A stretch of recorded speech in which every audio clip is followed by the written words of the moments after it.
I'm Antonio Graceffo, it's Martial Arts Odyssey. Today we're in Bangkok, Thailand, and we're learning Muay Thai Chaiya.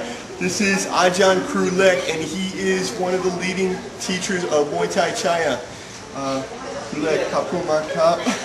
Every Muay Thai Chaiya session starts with the series of exercises. These exercises are all the actual low stances and kicks and elbows that are used in Muay Thai Chaiya for their fighting art, but this is also an amazing workout getting through this. Each of these exercises is done for 3 minutes. You do 10 on one leg, then 10 on the other leg, switch back and forth for 3 minutes.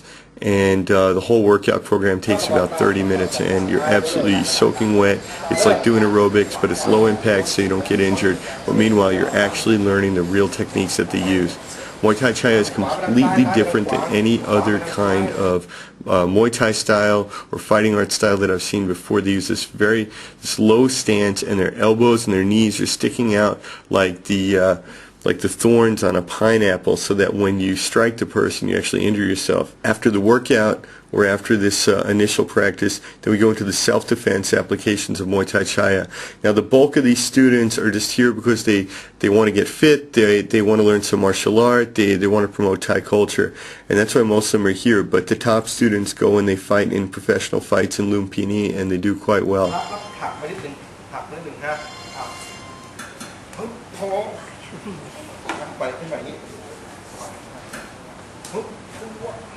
So this art has the best of everything. It has all the aspects of a traditional martial art like Tae Kwan Do or karate, but then it's got the real applications just like Muay Thai.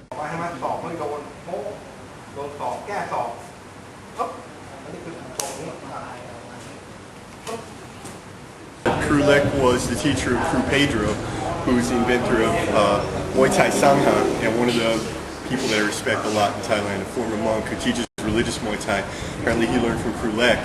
And these are a lot of the same moves that we did at Pedro, but I was like 50 pounds overweight when I was at Pedro's place, so it's getting a little easier, but it's still really hard.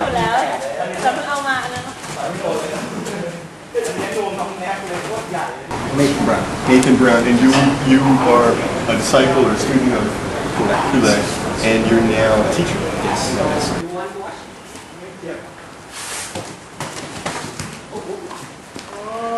Nathan Brown was a student of Kru Lek, and he actually knew Kru Pedro, who I studied with or who I've known, and who teaches Muay Thai Sangha, and is really one of the people that I respect the most in martial artists that I've met around Asia. Nathan said that when Kru Lek finally promoted him to become an instructor, he sent him down to the beach down in Phuket to teach at a Thai traditional arts school, and the Thai people were shocked that their teacher was going to be a foreigner, but he speaks Thai quite well, so he said to them, well, why don't you, give me a shot, give me a chance, and we'll see how it works out, and if you want to quit, you can quit, and the bulk of them stayed.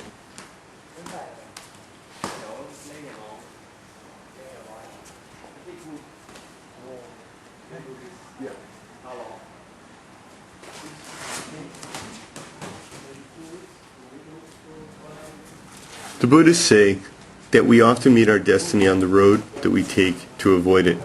Nathan said that he was on his way to Australia 7 years ago, stopped off in Thailand, got caught up in Muay Thai Chaiya, and still hasn't arrived in Australia. But he's hoping to go there next to set up some Muay Thai Chaiya seminars.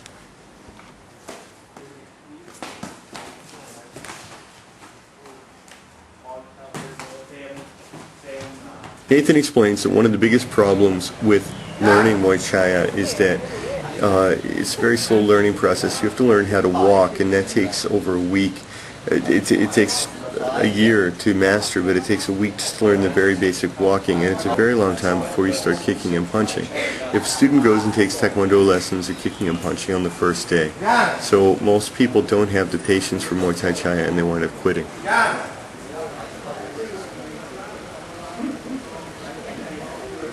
I've been walking since I was 2, but I just realized I don't know how to walk. Walking is the absolute basic foundation of Muay Thai Chaiya, doing the steps correctly. Nathan kept stressing to me over and over again how important it was to do them right, and you don't want to rush this. And he told me that because they want to retain students. He said he's actually had situations where he sort of let students skip ahead a bit or or cut out a little bit of the early practice of walking, and he said that they never ever ever recover from that. The only way you'll have a solid Muay Thai Chaiya is if you spend the time walking, put in the hours. And it's really, really, really boring and horrible and repetitive, but you have to do it.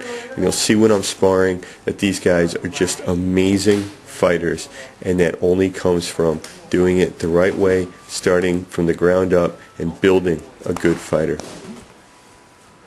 Muay Thai Chaiya has similarity to so many other martial arts, but it is completely unique, and it is not Muay Thai. And you'll see in the sparring that Nathan can completely undo anything, any skill that I have, any experience that I brought to the table, completely undone by Muay Thai Chaiya. It's just impossible to attack. Again, not having ring ropes throws me off a little bit, but at the same time, they've agreed not to throw elbows. So, you know, they've lost one of their advantages. I've lost one of my advantages, but I can do almost nothing against a Muay Thai Chaiya practitioner. As Nathan pointed out, holding his elbows and knees out like that, it means the harder you kick him, the more you're going to hurt yourself.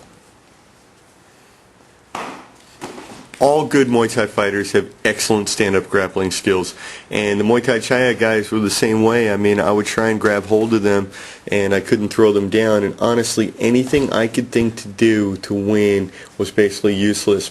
My boxing was nearly useless because of this cross-arm defense that they use. My kicks were essentially useless, but I expect that because I don't kick particularly well, but again because of the knees and elbows.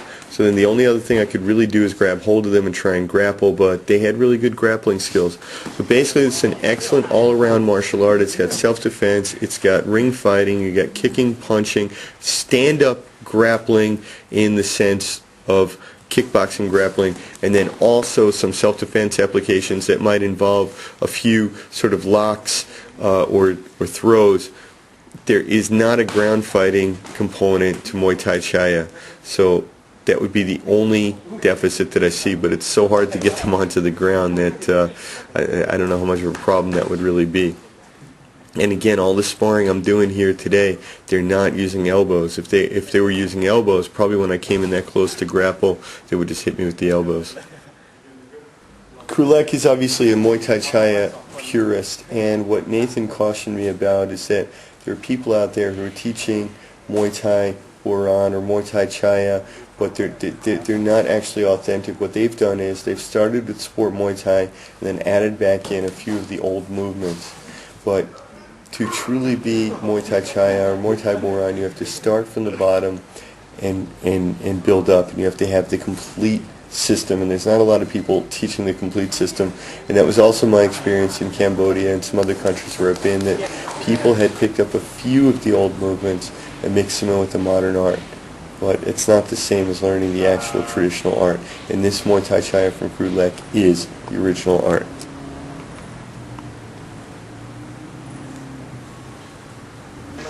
Alright, that's it for this episode of Martial Arts Odyssey. I'm Antonio Graceffo. We're in Bangkok, Thailand. We're with Ajahn Kru Lek. We're learning Muay Thai Chaiya. Now, it takes a long time to learn this, but if you learn it, you're going to have a really solid foundation. Is that right? You're going to have a solid base, and let me tell you, you're going to have some strong legs, because I am exhausted. As always, at the end of every episode of Martial Arts Odyssey, I tell you, get in the gym, do your sets, do your reps, do your road work, and please, say a prayer for the people of Burma.